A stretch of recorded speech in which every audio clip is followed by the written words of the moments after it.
Hey guys, what's up? It's your girl, Ginger Fox here. So guys, I'm gonna be reading a creepy story called Mr. Widemouth. If you haven't heard of this story, definitely check it out. I can't remember if I ever heard this story or not, but if I did, I don't remember it. But this might backtrack my memory if I ever did read it. But yeah, let's get into this, guys. During my childhood, my family was like a drop of water in the vast river, never remaining in one location for long. We settled in Rhode Island when I was 8. Then we remained until I went to college in Colorado Springs. Most of my memories are rooted in Rhode Island, but there are fragments in the attic of my brain which belonged to the various homes we had lived in when I was much younger. Most of these memories are unclear and pointless. Chasing after another boy in the backyard of a house in North Carolina, trying to build a raft to float on the creek behind the apartment we rented in Pennsylvania. Sorry guys, I'm checking something real quick. And so on. But there is one set of memories which remains as clear as glass, as though they were just made yesterday. I often wonder whether these memories are simply lucid dreams produced by the long sickness I experienced that spring, but in my heart, I know they are real. We are living in the house just outside the bustling metropolis of New Vineyard, Maine, population 643. It was a large structure, especially for a family of 3. There were a number of rooms that I didn't see in the 5 months we started there. In some ways, it was a waste of space, but it is the only house on the market at the time, at least within an hour's commute to my father's place of work. The day after my 5th birthday, attended by my parents alone, I came down with a fever. The doctor said I had mononucleus, I think it's how you pronounce it, which meant no rough play and more fever for at least another 3 weeks. What are the odds, right? It was horrible timing to be bedridden. We were in the process of packing our things to move to Pennsylvania, and most of my things were already packed away in boxes, leaving my room barren. My mother brought me ginger ale and books several times a day, and these served the function of being my primary form of entertainment for the next few weeks. Boredom always loomed just around the corner, waiting to rear its ugly head and compound my misery. I don't exactly recall how I met Mr. Widemouth. I think it was about a week after I was diagnosed with mono. My first memory of the small creature was asking him if he had a name. He told me to call him Mr. Widemouth, because his mouth was large. In fact, everything about him was large in comparison to his body. His head, his eyes, his crooked ears, but his mouth was by far the largest. "You look kind of like a Furby," I said as he flipped through one of my books. Mr. Widemouth stopped and gave me a puzzled look. "Furby? What's a Furby?" he asked. I shrugged. "You know, the toy. The little robot with the big ears. You can pet and feed them, almost like a real pet." "Oh," Mr. Widemouth resumed his activity. "You don't need one of those. They aren't the same as having a real friend." I remember Mr. Widemouth disappearing every time my mother stopped by to check in on me. I lay under your bed," he later explained. "I don't want your parents to see me because I'm afraid they won't let us play anymore." We didn't do much during those first few days. Mr. Widemouth just looked at my books, fascinated by the stories and pictures they contained. The 3rd or 4th morning after I met him, he greeted me with a large smile on his face. "I have a new game we can play," he said.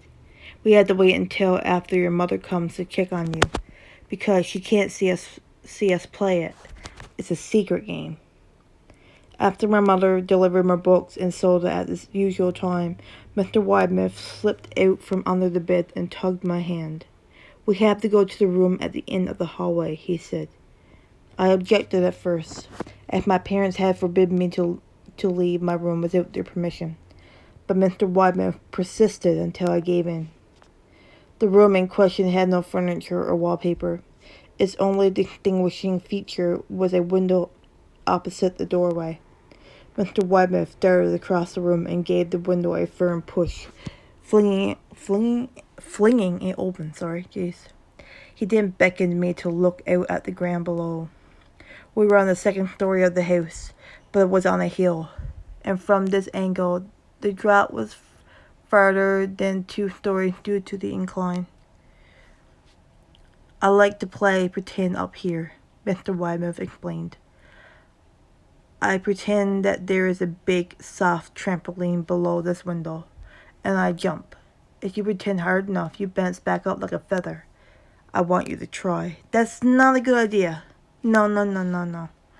I was a 5-year-old with a fever, so only a hint of skepticism darted through my thoughts as I looked down and considered the possibility. "It's a long drop," I said, "but that's all a part of the fun." No. It wouldn't be fun if it was only a short drop. It would be more fun if it was a short drop, actually. If it were that way, you may as well just bounce on a real trampoline. I toyed with the idea, picturing myself falling through thin air only to bounce back to the window on something unseen by human eyes. But the realist in me prevailed. "Maybe some other time," I said. "I don't know if I have enough imagination. I could get hurt." Mr. Widemouth's face contorted into a snarl, but only for a moment. Anger gave way to disappointment. "If you say so," he said. He spent the rest of the day under my bed, quiet as a mouse. The following morning, Mr. Widemouth appeared holding a small box. "I want to teach you how to juggle," he said. "Here are some things you can use to practice before I start giving you lessons." I looked in the box. It was full of knives. What the hell? "My parents will kill me," I shuddered, horrified that Mr. Widemouth had brought knives into my room. Objects that my parents would never allow me to touch. "I'll be spanked and grounded for a year." Mr. Widemouth frowned. "It's fun to juggle with these. I want you to try it." I pushed the box away. "I can't. I'll get in trouble. Knives aren't safe to just throw in the air." Mr. Widemouth's frown deepened into a scowl. He took the box of knives and slid it under my bed, remaining there the rest of the day. I began to wonder how often he was under me. I started having trouble sleeping after that. Mr. Widemouth often woke me up at night, saying he put a real trampoline under the window, a big one that I couldn't see in the dark. I always declined and tried to go back to sleep, but Mr. Widemouth persisted. Sometimes he stayed by my side until early in the morning, encouraging me to jump. What a cycle. He wasn't so fun to play with anymore. My mother came to me one morning and told me I had her permission to walk around outside. She thought the fresh air would be good for me, especially after being confined to my room for so long. Ecstatic, I put on my sneakers and trotted out on the back porch, yearning for the feeling of sun on my face. Mr. Widemouth was waiting for me. "I have something I want you to see," he said.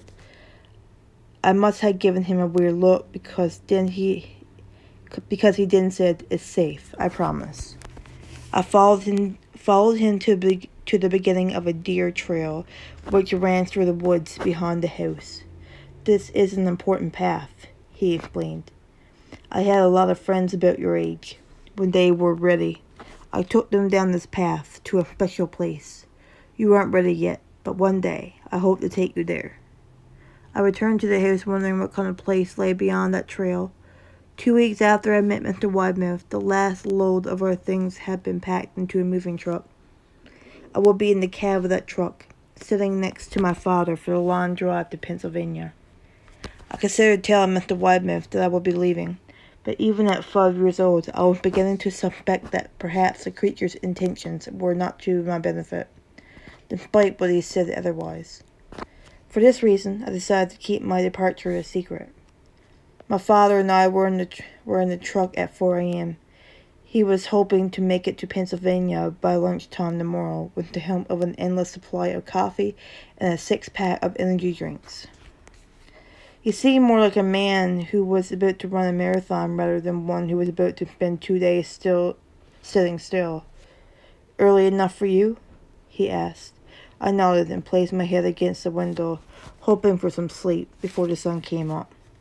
I felt my father's hand on my shoulder. This is the last move, son, I promise. I know it's hard for you, as sick as you've been. Once Daddy gets promoted, we can settle down and you can make friends. I opened my eyes as we backed out of the driveway. I saw Mr.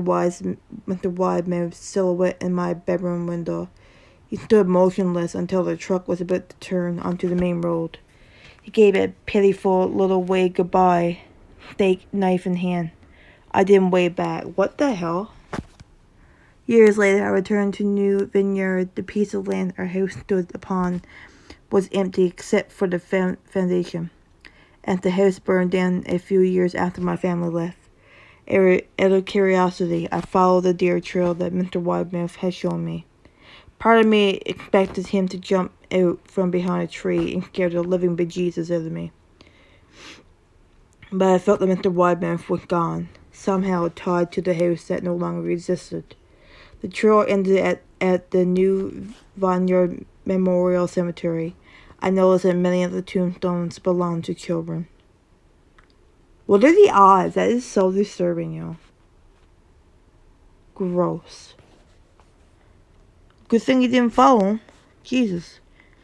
I hope you guys enjoyed that story. As always, stay safe and take care. Bye-bye.